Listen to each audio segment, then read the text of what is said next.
Hi everyone, it is Kate here with a sort of different video for you. But that is a video on my Victober crafting that I am planning on doing. But before I show you the craft that I will be doing, it kind of set me off on a cycle of research into what embroidery in the Victorian era was like. I decided I wanted an embroidery project to do because it would just feel so Victorian to be doing lots of Victorian reading, and then in addition to that have an embroidery project. And it was very, very popular in the Victorian era. Apparently, though, different kinds of embroidery were popular. And last year I did an embroidery project. I did a cross-stitch project, and while I listened to mostly to Lorna Doone, but then a little bit of Dombey and Son, and it was just such a treat, and it's really neat to look back on that now and to know that was when I was making it. So I said, you know what? It's been a year since I've done, something like that, done embroidery, done cross-stitch. I want to do that again. So I had heard about before on Jane Brocket's blog, which I will link the post down below, about Berlin woolwork. And she said that she was reading a history of embroidery and crafting, and that the author in this history was very snarky about Berlin woolwork. And I was very intrigued because I looked at it and it has very bright, vivid colors. It has just lots of things that would draw me in. Floral things, very elaborate designs. Things that are, make a big shape together, and then all of these little flowers making like a huge circle. Things like that, like wreaths of flowers. And I thought, oh, it looks so beautiful, what's wrong with Berlin woolwork? And so then I remembered reading that, and then when I was thinking about what I wanted to make, I started Googling, like popular Victorian era embroidery, and Berlin woolwork kept popping up. So I happened upon this one lady in particular, her Etsy shop, and she had all of this Berlin woolwork patterns, these beautiful, elaborate patterns. And I thought, that is what I want to do. It is by far going to be the most challenging embroidery I have done, but I think it will be just stunningly gorgeous to have up. I can't wait to frame it and just have it as this centerpiece for when people walk in our house to see it, and just it will take their breath away. It's going to be so beautiful. I can't wait. So yes, Berlin woolwork. Then once I started doing more research, it was interesting because it seemed that there were two movements to do with handicraft in the Victorian era. Before Berlin woolwork came around, women, when they wanted to embroider something, would make the design themselves. They would draw it out with a pencil on a sort of tissue paper. It was like tissue paper. They would draw out the design, the flowers, the words, whatever they wanted to make, and then they would put it over the canvas that they wanted to embroider onto. And they would take, it was a little, I can't remember what it's called, a little thing that had a dull blade on it, and they would cut through the paper and make little lines to show the design that they wanted to do. So that's why you see on Downton Abbey even, because I think Berlin woolwork faded out of popularity for a while. On Downton Abbey, when you see, I noticed them embroidering, and I'm like, how are they not using a pattern? How are they not using a chart? It's because they probably, since they were like upper class ladies, had designed their own pattern. Another thing that is interesting about it is that when the Industrial Revolution happened, a lot more things were being made in factories. And so Berlin woolwork were patterns that were designed in Germany and factories. That's where they started. And so all of the colors and everything that you were supposed to put were printed right on the canvas. And so I think some people thought of it as very vulgar, and also it lacked creativity, that you were not making your own design, which is so interesting because, for one, I don't know that many people that embroider nowadays, but two, the people that I do all use charts. So it kind of took me a while to process, like, oh, people used to not use charts, like, duh. I don't know why it hadn't occurred to me before that. So this very bright, vivid colors that really pop, and then it kind of spread from Germany and was such a fad in Victorian England. People just went nutso for it. And so it was popular for several decades, and then there was the Great Exhibition of 1851. And there were people there who saw it. and they said, this is so ugly and distasteful. I hate the bright colors. I hate how unnatural it looks. You need to have more transient hues, as they said, and this has got to be stopped. And so then Berlin woolwork really fell out of fashion. So it was totally a fad during the Victorian era. People were nutso for it, and then it was just considered unsophisticated, uncreative, and people didn't want to do it anymore. So the movement that started Berlin woolwork were people that said, you know what, this is great. Any crafting is great. Even if it's something made in a factory, and there are going to be multiple people who make the same design. It's great that they're doing that. And so that was called the arts and crafts movement, or the handicraft movement. And that was, you know, whatever they're making is great. It doesn't matter if they're not designing their own pattern. It's totally great. And then in 1851, when several of these critics saw Berlin woolwork on display, they hated it. They said it was garish. And they started the design reform movement, which was people designing their own patterns again, doing more transient hues, muted tones, more natural looking things. And so it kind of fell out of fashion. But I think there are some people who still really like Berlin woolwork. Things that have fiber art on display, I think maybe Berlin woolwork is going to be on display. So I think there are a contingency of people that still like it. And it is interesting too, because the specific design that I picked out was by a woman from Ukraine. And so I wonder if Berlin woolwork is still very popular there. But I will show you the design that I picked out. It is so beautiful and it has so many beautiful colors in it. And like I said, this is by far going to be the most difficult pattern that I have done.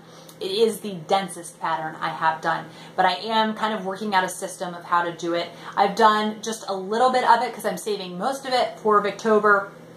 I'm expecting to make a lot of progress on it. I don't know, we'll see. Maybe I won't make much progress, but I'll show you the progress that I've made thus far. And I have it in the hoop, so you can't see quite all of it. But this is what I have done so far.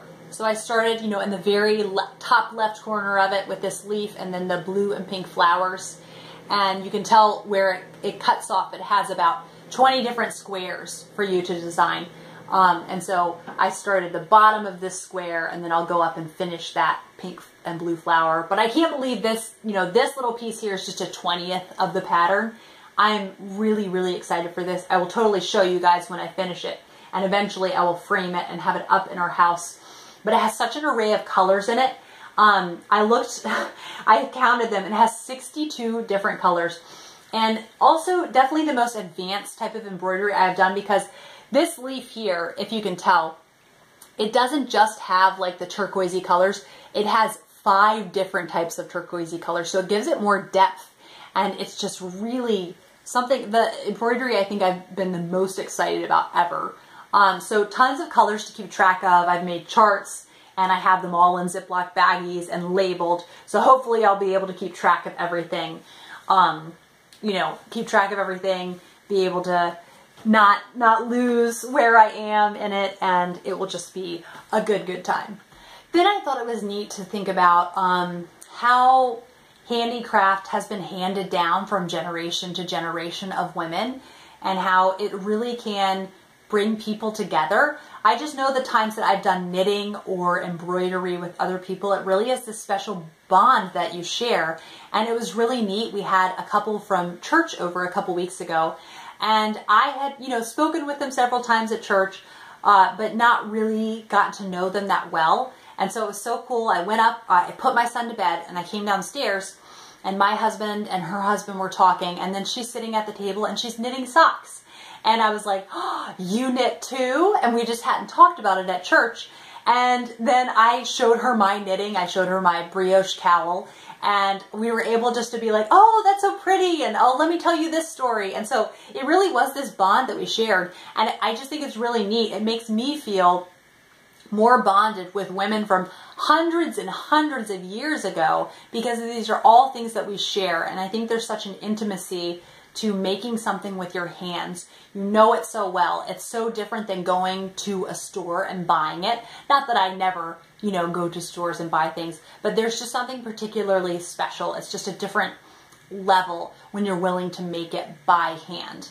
And so I really do think it's a part of a person's identity too. Any handmade things that I'm given from older women in my family, I treasure. I think it's so special that I was given that, and I really don't want to take it for granted. And I think that in the Victorian era, you see this little snippets of this mentioned in novels, and the main one that was in a particular paper that I read was talking about how Cranford, it's mentioned in Cranford, all these ladies crafting, making things, and bonding through that. And then I also love, you see, if you've seen the TV show Lark Rise to Candleford, you'll see these women who are very busy and tired mothers and housewives, but in the afternoons, they sit down and they do knitting, embroidery, tatting, making lace, all sorts of things. They do that together, and they make it together. And it's just this bond that they have, and this time where they can be something besides a mother or a housewife or a wife. They can just be themselves and do their own hobby. And then it's also really well illustrated in the episode, I think it's in season 3, where Queenie has been making lace for the Pratt sisters for years. And then the Industrial Revolution happens, and they're able to buy factory lace for a lot cheaper. And so they say, thank you, we don't need your lace anymore. And Queenie's just humiliated. She goes home, and eventually Ruby Pratt comes to visit her, and she asks her to show her how she makes the lace. And it's this amazing bond they form just over making lace. Making something with your hands, I think, is a way that women are able to really connect with others. So another reason that I am really excited to read Mrs. Marchbanks by Margaret Oliphant is there is a fair amount of this conflict between the arts and craft movement and the design reform movement. So it seems like, you know, the women who, as they aged and got older in the Victorian era, were more of the arts and craft movement and were like, whatever you make, great. And then the younger women kind of being raised and thinking that maybe what they made should be a little bit creative and a little bit different. And so one of the main characters in it, Rose Lake, she teaches at a design school. She teaches girls how to be seamstresses and, you know, how to embroider. And I think from what I've heard, there's this real conflict with her between the old arts and crafts movement and making things, you know, that aren't necessarily unique to you. And then also she feels more compelled, though, with the design reform movement and making things that are unique to her, teaching women to be artists, to be creative.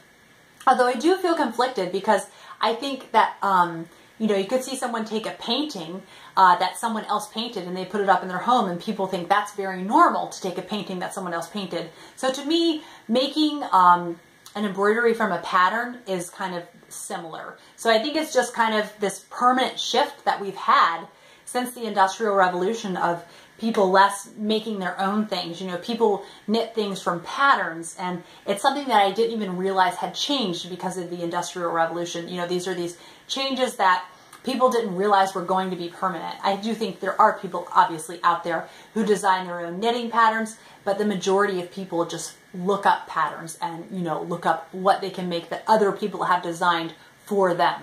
And so we also see this conflict in Cranford when a certain event happens and a character needs to make income on her own. There is a younger relative who's staying with her, Mary, and she's staying with Miss Maddie, and she needs to have some extra kind of income. And she thinks about it. You know, she thinks maybe she could teach girls how to sew, and then she thinks no, she is her thing. You know, her style of sewing is not in anymore. It's the arts and crafts movement. Whereas she knows the younger ladies are part of the design reform movement. Mary's kind of right in between both. And she can see that what Miss Maddie does is kind of considered old-fashioned now. And she also talks about how all the ladies in the town are embroidering Queen Adelaide's face. And apparently it has lots of different colors. So they're all doing this like group project. You know, it's so funny because people go to the painting parties where you all paint the same painting. And so it's like the women in the town are doing a similar thing, but just with embroidery. And it just sounded really interesting. And then also, you know, more about it being such a personal thing. I think it can really be connected to a woman's identity. And so Miss Maddie in Cranford, she is known in the town for her knitting, especially of garters in a variety of dainty stitches. So I think she probably knit, you know, these stockings, but then had like really elaborate lace patterns on the edges of them. And I just think that's so neat that in this little town, this sleepy little town, there is a woman who's just well known and like well reputed for her stitch work. And it's really something that she takes pride in. And I do, I love when I see people, the things that they make by hand, I love that, to praise them for that. And this is so beautiful. You made that. That is so cool. So I really do think it's just neat to see how kind of these things I was thinking of once I looked more into Cranford. There was a lot about that in Cranford and a lot of talk about that. And so that's another reason just to love Elizabeth Gaskell, is just all of these little mundane everyday details she talks about and gives you things to relate to.